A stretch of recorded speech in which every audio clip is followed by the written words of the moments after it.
नमस्कार, मैं बीरेंद्र कुमार पालीवाल आज के प्रातःकालीन सुविचार श्रृंखला के इस अंक में आप सभी प्रियजनों का हार्दिक स्वागत करता हूं। आज का चुना हुआ विषय सतत अभ्यास की शक्ति है। जल बिंदु निपातेन क्रमशः पूर्यते घटा सहेतु सविद्यानाम धर्मस्य च धनस्य च। आचार्य चाणक्य कहते हैं बूंद बूंद से घड़ा भर जाता है। घड़ा ही नहीं नदी बहने लगती है, नदी ही नहीं समुद्र भी भर जाते हैं।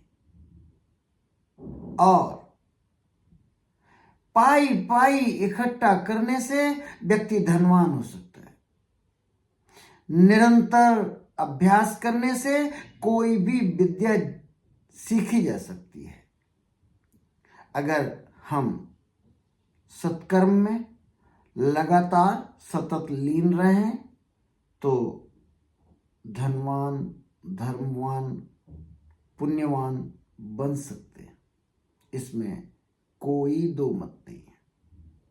करत करत अभ्यास के जड़ मत होत सुजान, रसरी आवत जात के सिल पर पड़त निशान। तुलसीदास जी ने तो बहुत ही साधारण भाषा में कह दिया, शिला जिसको सबसे कठोर माना जाता है, चट्टान, एक ही जगह बूंद अगर गिरती रहे तो रेत रेत बन के टूट जाएगी। अगर एक ही जगह रस्सी चलती रहे तो चट्टान रस्सी अपनी जगह बना लेगी, जबकि रस्सी बहुत ही नरम होती है और चट्टान से कठोर भला क्या होगा। उद्यमेन ही सिद्ध्यन्ति कार्याणि न मनोरथे, ना ही सुप्तस्य सिंहस्य प्रविशन्ति मुखे मृगा। साधारण भाषा में कहा जाए कि कर्म तो करना ही पड़ेगा।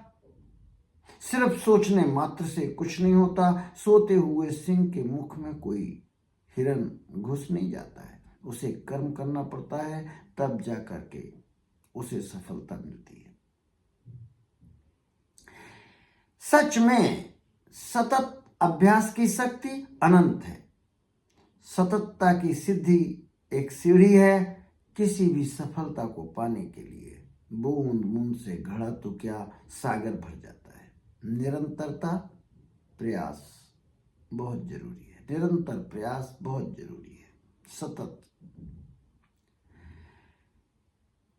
एक बहुत ही विश्व प्रसिद्ध पुस्तक है एटॉमिक हैबिट, जो कि जेम्स क्लियर ने लिखी है। विश्व विख्यात है, आदतों के विज्ञान के बारे में है। उसमें वो कहते हैं यदि हम 1% सुधार प्रतिदिन करें तो 1 वर्ष में हम 30 गुने से ज्यादा बेहतर हो सकते हैं। ज्यामितीय लाभ हो सकता है। 2 और 2 4 नहीं, 2 और 2 4 तो बहुत अति सामान्य गणित है। जब इसकी घात होती है तो 2 घाते 3 8 होता है और ऐसा निरंतर बढ़ता जाता है। ज्यामितीय जियोमेट्रिक प्रोग्रेशन बहुत अधिक फल देता है, लेकिन यह सतत अभ्यास से ही होता है। लेकिन हमारे व्यक्तिगत जीवन में हम आजू बाजू देखते हैं, एक दिन हमने योगा किया और हम वजन तौलने लगते हैं, बीपी मापने लगते हैं, शुगर चेक करने लगते हैं। अरे भाई, ये जब तक लगातार नहीं किया जाएगा तब तक लाभदायी नहीं होगा।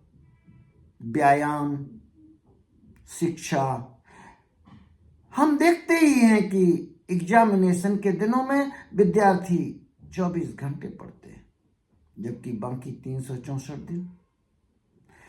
तो ये लगातार अभ्यास करने से ही कहा गया है कि कोई भी विद्या सीखी जा सकती है। आज इतना ही। बौद्धिक ज्ञान के बारे में मैं लगातार कहता हूं कि बौद्धिक ज्ञान की अपनी कोई सामर्थ्य नहीं होती जब तक कि उसको अपने आचरण में, व्यवहार में और आदतों में न डाल लिया जाए, व्यक्तित्व न बन जाए आपका वो, तब तक लाभ नहीं मिलता है। बौद्धिक ज्ञान ऐसा ही बना रहता है जैसे कि डॉक्टर का लिखा हुआ प्रिस्क्रिप्शन। आप सोचें मेरे प्रिस्क्रिप्शन कागज लिए घूमें और कहें मेरा रोग ठीक नहीं हुआ, तो हम जानते हैं कि हम ये बुद्धिमान की बात नहीं कर रहे हैं।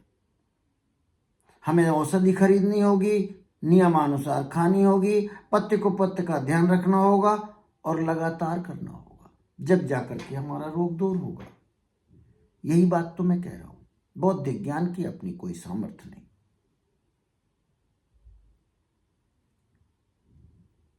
इस संबंध में अगर आप कुछ कहना चाहते हैं, इसको और बेहतर बनाने के लिए कहना चाहते हैं, कमेंट सेक्शन में जरूर लिखें। मैं अपने सामर्थ्य के अनुसार आपका उत्तर जरूर दूंगा। यदि इसके कंटेंट आपको पसंद आते हों तो आप जरूर इसको लाइक करें, शेयर करें, सब्सक्राइब करें। ये वीडियो का परम उद्देश्य अपने ज्ञान को साझा करना है। आचार्य चाणक्य ने अध्याय 12 में श्लोक नंबर 19 में ये ज्ञान हमें दिया, और ये ज्ञान आज भी उतना ही प्रासंगिक है जितना जब लिखा था तब था। धन्यवाद, धन्यवाद, बहुत बहुत धन्यवाद।